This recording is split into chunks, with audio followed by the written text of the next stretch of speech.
এই যে আশুরা সামনে আসতেছে,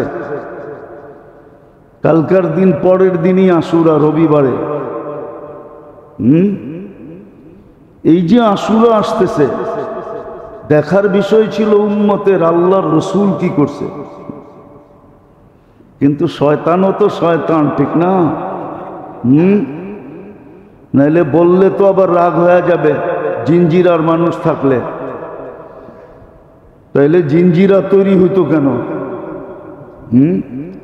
নকল শব্দটা আসতো কেন? শয়তানও তো শয়তান, ঠিক না? সেও অনেক কিছু বইরা দিছে, মিলায়া দিছে, ঠিক না? নইলে মহররম তো আগের থেকেই দামি ছিল, ঠিক না? মহররম কি নতুন দামি হয়েছে নাকি? মহররম তো আগের থেকেই, যেদিন থেকে দুনিয়া বানাইছেন ওদিন থেকেই মহররম। যদিও নির্ধারিত হয়েছে যে ইসলামের সাল শুরু হবে কোন মাস থেকে, ওমর রাদিয়াল্লাহু তাআলা আনহু নির্ধারণ করছেন মুহররম থেকে। মুসলমানের সন গণা হবে কোত্থেকা? তো এটা গণা, এটা নির্ধারিত হয়েছে হিজরি থিকা। হিজরি সন থেকে মুসলমানদের সন গণনা করা হবে। কিন্তু মুহররম তো আগের থেকেই ছিল। কেউ তো দেখে না এই মাসে আল্লাহর রসুল কি করছেন, করণীয় কি ছিল। বলছিলেন রমজানের পরে যদি বেশি রোজা রাখতে মনে চায় তাহলে মুহররমে রাখো, কেননা এই মাসে তোমাদের আমলনামা আল্লাহর কাছে পেশ করা হয়। বাৎসরিক আমলনামা মুহররমে পেশ হয়। এই অবস্থায় যেন পেশ হয় তুমি রোজা রাখছো। মদিনায় আইসা দেখছেন ইহুদিরা 10 তারিখে রোজা রাখে। বলছে কেন রাখো তোমরা? বলছে মুসা আলাইহিস সালাম এই দিন দরিয়ায় নদী পার হইছেন, আল্লাহ বনি ইসরাইলকে মুক্তি দিছেন আর ফেরাউনকে ডুবায়া দিছেন। বলছে তোমরা যদি এই খুশিতে রাখো তো নাহনু আহাক্কু বি মুসা, আমরা মুসা আলাইহিস সালামের ব্যাপারে তোমাদের চেয়ে বেশি হক রাখি, বেশি হক রাখি। কেননা মুসা আলাইহিস সালামের সাথে তো আমার সম্পর্ক বেশি। উনিও রসুল, আমিও রসুল। উনিও কিতাবদারি, আমিও কিতাবদারি।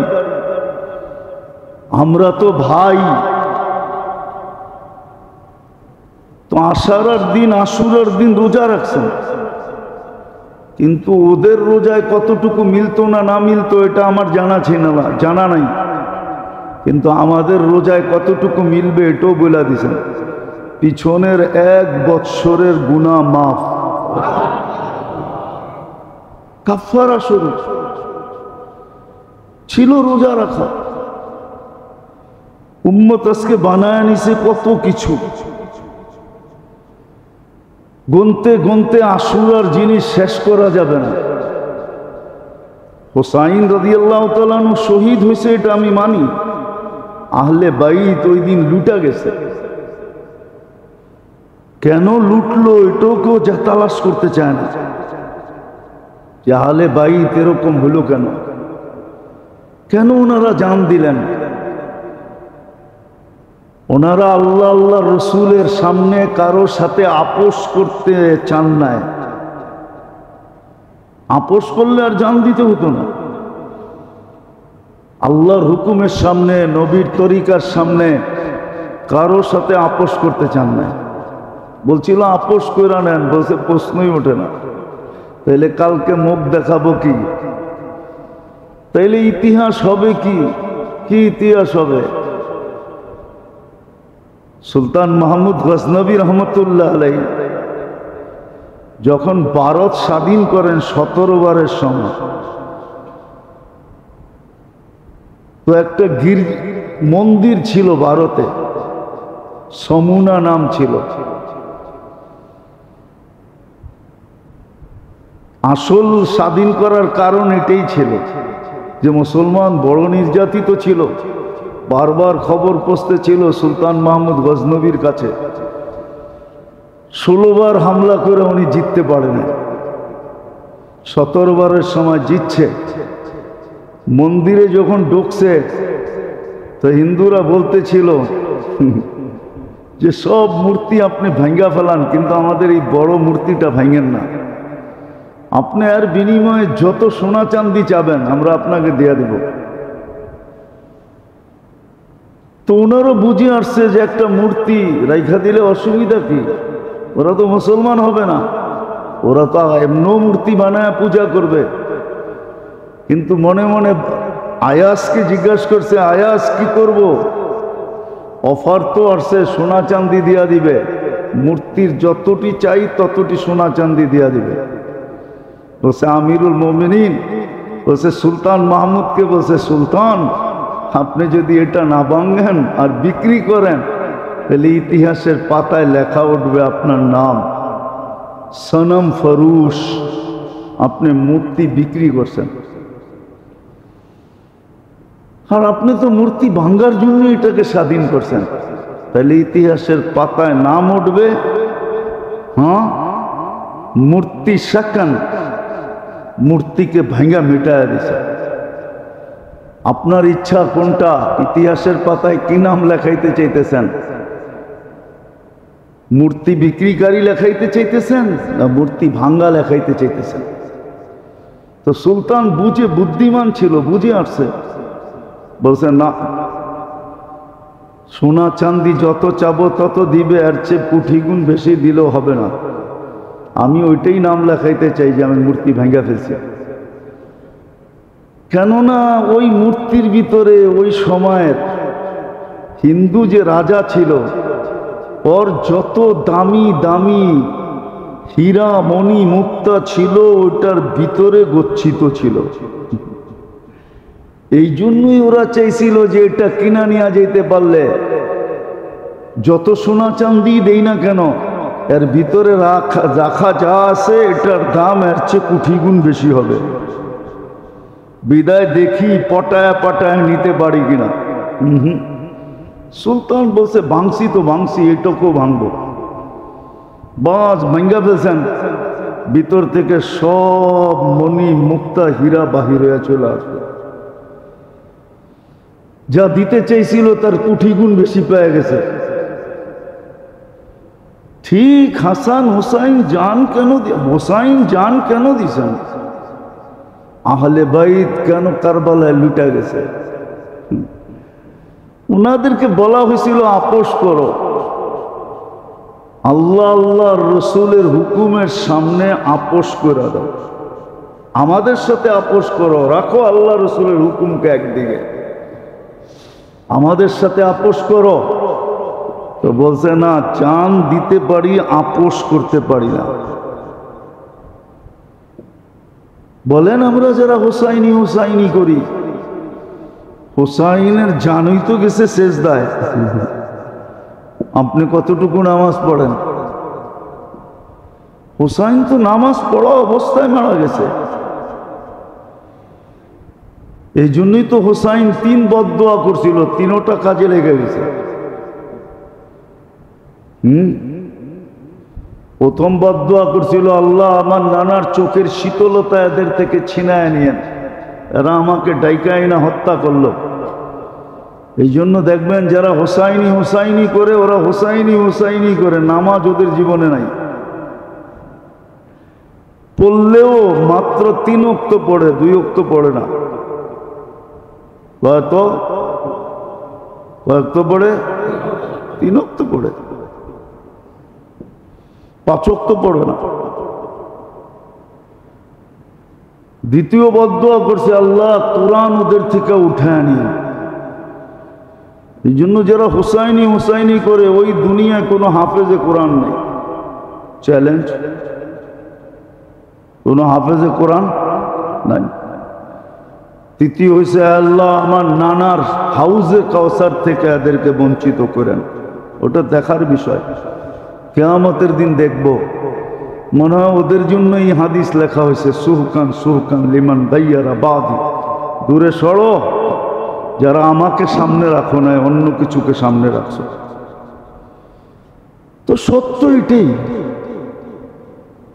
সত্য উম্মতের দুরবস্থার কারণই এটা, যে উম্মত আমল তো করে কিন্তু নবীর আদর্শ মতো করে না।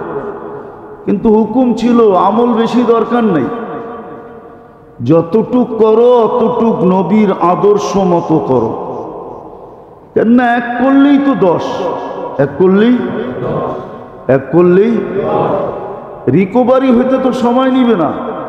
কেননা গুনাহ তো 10 লেখা হয় না, গুনাহ কত লেখা হয়? কত সুন্দর উদাহরণ দিয়ে বুঝাইছে, আর কেমনে বুঝাবে? বসে প্রত্যেক নামাজের পরে 10 বার সুবহানাল্লাহ, 10 বার আলহামদুলিল্লাহ, 10 বার আল্লাহু আকবার পড়ো তো 30 বার, 5 ওয়াক্তে হবে 150 বার, সওয়াব মিলবে 1500। ঘুমের সময় পড়ো 33 33 34 100 বার, সওয়াব মিলবে 1000 বার। 10,000 আর 1000 2500। তারপরে বলছে তোমাদের ভিতরে কে 2500 গুনাহ করার ক্ষমতা রাখে? এই মজলিসে বলুক না যে 50টা গুনার নাম বলুক কেউ, ওরে ক্যাশ 10,000 টাকা পুরস্কার দিব আমি। পারবেন কেউ 50টা গুনার নাম বলতে? হাফ সেঞ্চুরি পারবেন? কে নিতে রাজি আছে এই চ্যালেঞ্জ? নগদ দিয়ে দিব, কিন্তু নগদ। এটা মনে করেন না যে হুজুর দেখে যাবে, টাকা নাই। 50টা গুনার নাম জানি না, 2500 গুনাহ কোত্থেকে হবে? এই উম্মতের জন্য তো এটাও বিরাট বড় গিফট, এটাও ফ্যাসিলিটি, এটাও সুসংবাদ, এটাও আল্লাহর পক্ষ থেকে বিরাট বড় মেহেরবানি, এহসান, দয়া, যে গুনাহকে বাড়তে দেন না, একের উপরে ব্রেক লাগায় দিছেন। এক গুনাহ লেখা হবে, কিন্তু নেক কত কত? যেন একের থেকে এক যাওয়ার পরে আরো 9 থেকে যায়। আর কত ফ্যাসিলিটি দিবে? এই জন্য তো রিকভারির সুযোগ ছিল। এই জন্য যে লেখছে বড় সুন্দর লেখছে যে আমল বেশি দরকার নাই, আমল বেশি করার দরকার নাই, কিন্তু যতটুক করো অতটুক যেন মুহাম্মদুর রাসূলুল্লাহর আদর্শের বাহিরে না যায়। মুহাম্মদুর রাসূলুল্লাহ সাল্লাল্লাহু আলাইহি ওয়াসাল্লামের আদর্শ মতে হয়, সুন্নত যেটাকে বলে, বিন্দু যেন আদর্শের বাহিরে না যায়। কেননা কয়েকদিন আগেও বলছিলাম, এখনো বলি, কবরের প্রথম প্রশ্নই কিন্তু এটা হবে যে যেই জীবন কাটায় আসছো ওটা আমার বন্ধুর আদর্শে কতটুকু কাটাইছো, আদর্শে কাটাইছো কিনা। মা কুনতা তাকুলু ফি হাযার রাজুলি মুহাম্মাদিন, মুহাম্মদুর রাসূলুল্লাহর আদর্শে কতটুকু জীবন কাটাইছো বলো। মুহাম্মদুর রাসূলুল্লাহ সম্বন্ধে প্রথম প্রশ্ন হবে। এজন্য ইমাম বুখারী লিখেই দিয়েছেন, আমি 1 সুয়ালের কায়েল, কবরে একটাই মাত্র প্রশ্ন হবে। মুসলিম রহমতুল্লাহ আলাইহি বলছে, আপনি যেদিকে আমি ওই দিকে। উনিও লেখছেন একটাই প্রশ্ন হবে, মুহাম্মদুর রাসূলুল্লাহর আদর্শে কতটুকু আদর্শবান ছিল বলো। কেননা আমার গ্যারান্টিও তো ছিল, ইন তুতিউ তাহতাদু, আমার বন্ধুর আদর্শে আদর্শবান হইলে আমি তোমাকে টোকায়া হেদায়েতের মালা পড়ায়া দিব। তোমার টোকাইতে হবে না, হেদায়েত তোমার তালাশ করতে হবে না, হেদায়েত তোমাকে তালাশ করে গলা জড়ায়া ধরবে। মান আতা আর রাসূল ফাকাদ আতা আল্লাহ। আমার বন্ধুর আদর্শে আদর্শবান হইলেই আমি তোমাকে গলায় লাগায় নেব। তুমি আমাকে মানলে এই কথার সার্টিফিকেট দিয়া দিব, ইন কুনতুম তুহিব্বুনাল্লাহ ফাত্তাবিউনি ইউহিব্বুকুমুল্লাহ ওয়া ইয়াগফির লাকুম যুনুবাকুম। আমার বন্ধুর আদর্শের আদর্শবান হইতে দেরি, আমি তোমার গুনাহগুলাকে মিটায় দিতে, ছড়ায় দিতে, মুছা দিতে, দূর করে দিতে দেরি করব না। তোমার আমলনামায় কোনো গুনাহই থাকবে না, সব মুছা যাবে, সব ধুলিস্যাৎ হয়ে যাবে। আমলনামাটা বিলকুল ক্লিন থাকবে, কোনো গুনাহ নাই। এমনকি ফেরেশতা পর্যন্ত তাক লাগা যাবে, আল্লাহ গুনাহ তো নাই, সম্ভব কি কইরা? মানুষ আবার গুনাহ নাই, সম্ভব হলো কি কইরা? আল্লাহ ফেরেশতাদেরকে বুঝাবে, এই পদ্ধতিতে এদের গুনাহ ঝরে গেছে। নাইলে কেউ কোরআন কেন বলতো ইয়াতবাউ সাইয়্যাতুল হাসানা?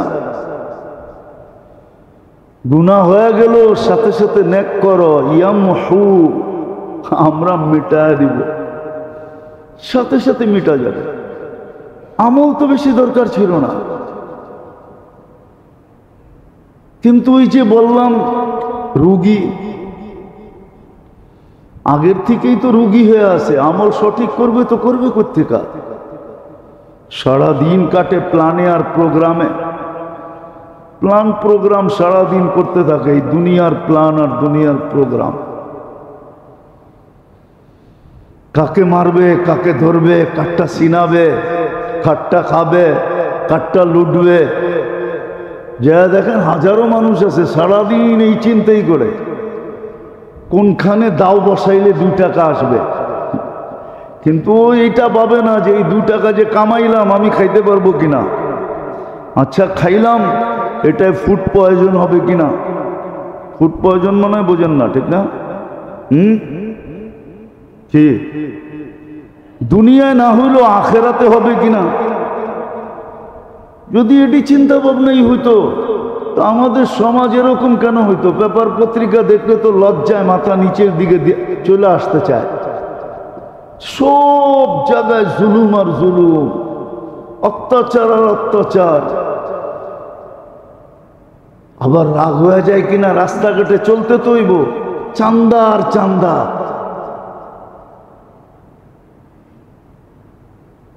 কেন এরকম জুলুম হবে? ও যদি ভাবতো, ভাবেই তো না,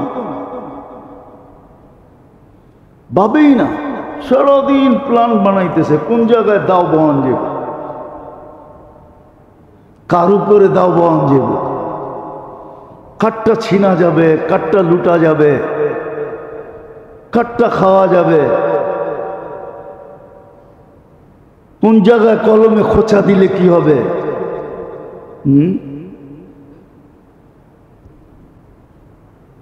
সারাদিন প্ল্যান প্রোগ্রাম চলতেছে, অস্থায়ী এই ক্ষণস্থায়ী দুনিয়া নিয়ে, যেটার একটা মুহূর্তের গ্যারান্টি কেউ দিতে পারবে না। পারবে কেউ গ্যারান্টি দিতে? যে সূর্য ডুবতে দেখমু? কত মানুষে তো উঠন্ত সূর্যের ভিতরে কবরের নিচে, মাটির নিচে চলে গেছে, ও সূর্য উঠন্ত দেখছে, দেখতে দেখতে দেখতেছে যে আমি মাটির নিচে চলে যেতেছি। কত দশকৃত আল্লাহ সূর্য উঠা অবস্থায় মাটির সাথে মিশাইয়া দিছে।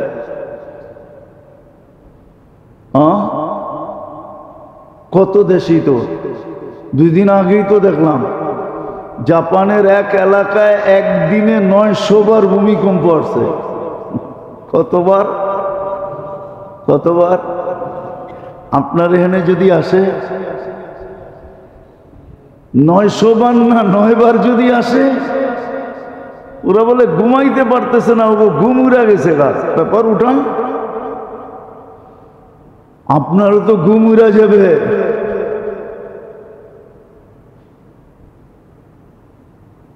আর একটু হলো হক চিনতে চায় না, মন মতো চলতে চলতে চলতে এরকম অবস্থা হয়ে গেছে যে হক আমরা বুঝাইতে চাই কিন্তু বুঝতে চায় না। মোল্লার কাম কি? মসজিদে আজান দিবে, আর কি করবে? মোল্লার কাম বলার বলবো, মোল্লার কথা শুনলেই হবে? পুরো জাতি এই কথাই কয়, মোল্লার কথা শুনা উন্নতি করতে পারবে না। দুনিয়া একদিন নিজে নিজে কাঁদবে, এটাও সত্য, লেখা রাখেন। দুনিয়া একদিন নিজে নিজে কাঁদবে।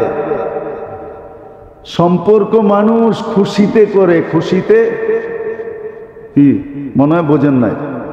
সম্পর্ক খুশি খুশি তো হয়। কি কয়েকদিন পরে যায় নিজেই দেওয়ালে মাথা মারে, এই সম্পর্ক করলাম কেন? কিন্তু প্রথম দিন কিন্তু খুশি খুশি করছে, মনে হয় বোঝেন নাই? ব্যাঙ্গা করে দেবো।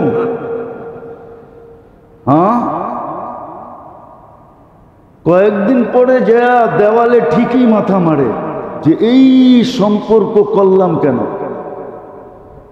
সম্পর্ক মাথা মারে দেওয়ালে। দুনিয়ার উন্নতি একদিন মানুষই দেওয়ালে মাথা মারা বলবে এই উন্নতি করলাম কেন। উন্নতি সারা দুনিয়াকে একদিনে গুটায় দিবে। একটা উদাহরণ দিলে বুঝবেন। এখন অনলাইনের দুনিয়া, ঠিক না? ব্যাংকিং শ্যাংকিং কাগজপত্র কি সব অনলাইন। কি অনলাইন কি বুঝান না আমারে? সব কম্পিউটার, ঠিক না? সফটওয়্যারে, ঠিক না? সব কি কাল সকালে যদি ঘুমের থেকে ওইটা দেখলেন যে সফটওয়্যার সিস্টেম দুনিয়ার থেকে বিলুপ্ত হয়ে গেছে, কারণ আপনি দেওয়ালে মাথা মারবেন না? মারবেন না? আপনি করবেন জমিনের দলিল কই, দোকানের ডকুমেন্টস কই, আমার ব্যাংকের টাকা কই, ফ্ল্যাট কিনলাম এটার কাগজ কই, কিচ্ছুই তো পাইবেন না। সব তো সফটওয়্যারে ছিল। দুনিয়া বড় বলছে সফটওয়্যারে, তারপরে তো দেখা যাইব কিচ্ছুই পাইবেন না। পাইবেন খুঁজা? দেখানোর জন্য বলতেছি না। তারপরে দেখবেন যে প্লাস্টিক প্লাস্টিক হয়ে রয়ে গেছে, কিচ্ছু নাই এটার মধ্যে, জিরো। আমিও দেওয়ালে মাথা মারমু, এটা তো জিরো, কিচ্ছু নাই। কেন? কম্পিউটারই তো নাই, সফটওয়্যারই তো নাই, সব ফাঁকি হয়ে যাইব সব। তাহলে উন্নতি মানুষের দেওয়ালে একদিন মাথা মারাবে। দুনিয়া একদিন উন্নতির কারণে গুটায়া যাবে, নিজেই বোঝা যাবে। এখনই চিৎকার শুরু হয়ে গেছে, এখনই চিৎকার চিৎকার শুরু হয়ে গেছে। আচ্ছা বলেন তো, এটাকে কি মানবতা বলে? মানবতা অর্থ কি? আমারে মানবতার সংজ্ঞা বুঝান ডিকশনারি দিয়া। মানুষ মানুষ মারার জন্য যত অস্ত্র তৈরি করছে, যত পাওয়ারফুল অস্ত্র তৈরি করছে, যত ব্যাপক অস্ত্র তৈরি করছে, বলেন কোন প্রাণী মানার জন্য করছে? তাহলে এটা কি মানবতার ভিতরে পড়ে? ডিকশনারি কি মানবতা এটা বলে? যেই হারে ফিলিস্তিনে মানুষ মারতেছে, এটা কি মানবতা? যেই দেশেই যে মারতেছে, এটা কি মানবতা? আমারে মানবতার সংজ্ঞা বুঝান আপনারা ডিকশনারি দিয়া। নিয়ে আসেন বড় বড় ডক্টরেটকে, ওরে বুঝাইতে বলেন আমাকে যে মানবতা কাকে বলে, এটার পরিধি কত বড়। বরং তো হাদিসে দেখা যায় মানবতা কাকে বলে। দেখামু একটা। যুদ্ধের ময়দানে পানির জন্য চিৎকার দিছে, তো আপন ভাই পানি নিয়ে ছুটে গেছে, মুখে ডালবে, পাশের থেকে একজনের চিৎকার আসছে পানি। যে পানি নিয়ে গেছে সে যায় নাই, যার পানির প্রয়োজন ডাকে ভাই ছুটে গেছে, সেই অসুস্থ ভাই, ক্লান্ত ভাই, আক্রান্ত ভাই বলতেছে আমার চেয়ে মনে হয় ও পিপাসিত বেশি, ওর কাছে যাও।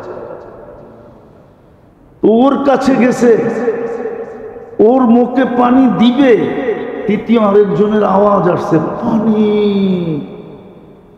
তো দ্বিতীয় ব্যক্তি বলতেছে আমার চেয়ে বেশি পিপাসিত ও। ওর কাছে যাও। যাইতে যাইতে দেখে তৃতীয় ব্যক্তি দুনিয়ার থেকে চলে গেছে। মন ভাঙ্গা ভাঙ্গা মন নিয়ে দ্বিতীয়র কাছে আসছে, দেখে ও গেছে। আরো মন ভাঙ্গা নিয়ে প্রথম নিজের ভাইয়ের কাছে আসছে, দেখে ও চলে গেছে, পানি পানির জায়গায় রয়ে গেছে। এটার নাম হলো মানবতা। এটা হলো মানবতার চিত্র। যদিও ওলামা বুঝাইতে পারে না, আমরা বুঝাইতে পারি না, দুনিয়া বোঝে না। এটা হলো মানবতার ডিকশনারি হিসাবে চিত্র। এটার নাম মানবতা। মানবতা কি এটার নাম? মানবতা কি এটার নাম? ঘুরায় কইলে আবার অন্যদিকে চলে যাবে। বললে তো বলা যায়, কিন্তু অনেকজনে আবার উল্টা ব্যাখ্যা লয়ে যাবে, বলবে উনি বিরুদ্ধে চলে গেছে। এটার নাম মানবতা? মানবতা তো এটার নাম না। যে মানুষ মারার জন্য অ্যাটম বোম, এক দেশ এক বোমে শেষ, এটার নাম মানবতা? এটা মানবতার বোম? তো যেটা বুঝাইতেছিলাম মেরে দোস্ত, আজকে মুসলমানদের দুরবস্থা এই জন্য। অথচ আমল তো বেশি করার হুকুম ছিল না, যে আমল 7 দিন করো। বলবেন আপনি একটা পাইলেন কোত্থেকে? চলেন আর একটা হাদিস দিয়া বুঝাই। আল্লাহর রসুল ঘরে নাই, 3 জন আসছে, আইসা ঘরের বাহিরের থেকে বলতেছে আল্লাহর রসুলকে পান নাই। তো 3 জন আপসে যুক্তি করতেছে, শুন আমি সারা রাত্র ইবাদত করব, ঘুমাবো না। আরেকজন বলতেছে আমি সারা জীবন রোজা রাখবো, একদিনও রোজা ছাড়বো না। আরেকজন বলতেছে আমি বিয়ে শাদী বিলকুল করব না, জীবনে বিয়ে শাদীর কাছেও যাব না। আল্লাহর রসুল কিন্তু পিছনে আড়াল থেকে শুনতেছেন। 3 জনের সিদ্ধান্ত নেওয়ার পরে আল্লাহর রসুল বাহির হয়ে আসছেন, বলছে শোনো একটাও আমার দিন না, একটাও আমার। অথচ সারা রাত্র জীবন ভর ইবাদত করবে। বলছে এটা আমার তরিকা না, আমি ইবাদতও করি, আবার আমার নাকের ডাক আমার ঘরের লোক শুনে। ইবনে আব্বাস রাদিয়াল্লাহু তাআলা আনহু বলতেছিলেন যে আমি ফুফুর ঘরে ছিলাম, বলে আমি ওই ঘরে ছিলাম, আমি শুনতেছিলাম আল্লাহর রসুল ঘুমাইতেছেন, আল্লাহর রসুলের নাকের আওয়াজ আমি শুনতেছিলাম, গতি তাহু, নাকের আওয়াজ। আল্লাহর রসুল বলছে আমি ঘুমাইও আবার রাত্রে ইবাদতও করি। আর তুমি যে বলছো সারাদিন জীবন রোজা রাখবা, আমি রোজাও রাখি আবার রোজা ছাড়াও থাকি। আর তুমি যে বলছো আমি বিয়ে করব না, আমার একাধিক বিবি। তো সত্য এটাই, আমল বেশি করার হুকুম নাই। যদি থাকতো তাহলে এই হাদিস কোনোদিন বুখারী তিরমিজিতে আসতো না। ওয়ালি জাসাদিকা আলাইকা হাক্কুন, তোর শরীরের হকও আছে। শরীর আল্লাহ দিছে বিদায়, কয় না অনেকজনের শরীরটা দেখা লোহার মতো পিটানো, ঠিক না? লোহার মতো পিটানোর দিকে কিছে, এর দিকে লোহা দিয়া বেরিয়েবেন নাকি? এই জন্য ওরে সারাদিন খাটাবেন? বলছে না না, ওয়ালি জাসাদিকা আলাইকা হাক্কুন, ওয়ালি আইনিকা আলাইকা হাক্কুন, ওয়ালি উযুনিকা আলাইকা হাক্কুন। প্রত্যেক অঙ্গের হক আলাদা আলাদা আছে। এটাকে দিছে দিকা খালি খাটায় মারবা না, বরং এমন পর্যন্ত বইলা দিছেন ঘুমায়ও সজাগ থাইকা যা কামাইবা, ঘুমায়া ঘুমায়া সমান কামাইবা। মনে হয় বুঝাইতে পারি না। সজাগ থাইকা যা কামাইবা, ঘুমায়া ঘুমায়ও সম পরিমাণ কামাইবা, নইলে এশারের নামাজ বাজামাত, ফজরের নামাজ বাজামাত, সারা রাত্র ইবাদতের সওয়াব কেন আরশ কাইপা ওঠে। এরকম গুনাহ যেন উম্মতের কাছ থেকে না হয়, বরং বড় মূল্যায়ন মাস, মূল্যবান মাস। যত বেশি এই মাসে তওবা ইস্তেগফার করা যায়, তওবা করেন, ইস্তেগফার করেন, আল্লাহর কাছে দোয়া করেন, কান্নাকাটি করেন। হইতে পারে এই মাস যদি উম্মত যেইভাবে কাটানের ওইভাবে যদি কাটাইতে পারে, তাহলে পরের মাসে সূর্য হয়তো নতুন কিছু নিয়ে উঠতে পারে। আর না হলে প্রথমে বলছি না, কাপড়ে ময়লা হইলেই ওয়াশ করতে হয়, ময়লা হইলেই কি করতে হয়? ওয়াশ করতে হয়। আর দাগ না উঠলেই নামি দামি কেমিক্যাল ডালতে হয়। আল্লাহ আমাদেরকে ওয়াশ করতেছেন, এমন না হোক যে দাগ উঠতেছে না, তখন এমন কেমিক্যাল ডালুক ওই কেমিক্যাল সইতেই না পারি। অনেক সময় দেখা যায় কেমিক্যাল এমন ডালছে, দাগ তো গেছে গেছে, লোকে কাপড়ও গেছে, লোকে লোকে কি দুয়া দেখে টান দিলেই ছিঁড়া যায়, টান দিলেই ছিঁড়া যায়। এরম না হোক যে আমাদেরকে ওয়াশ করতে যায় এমন কেমিক্যাল দিল যে উন্নতি শেষ।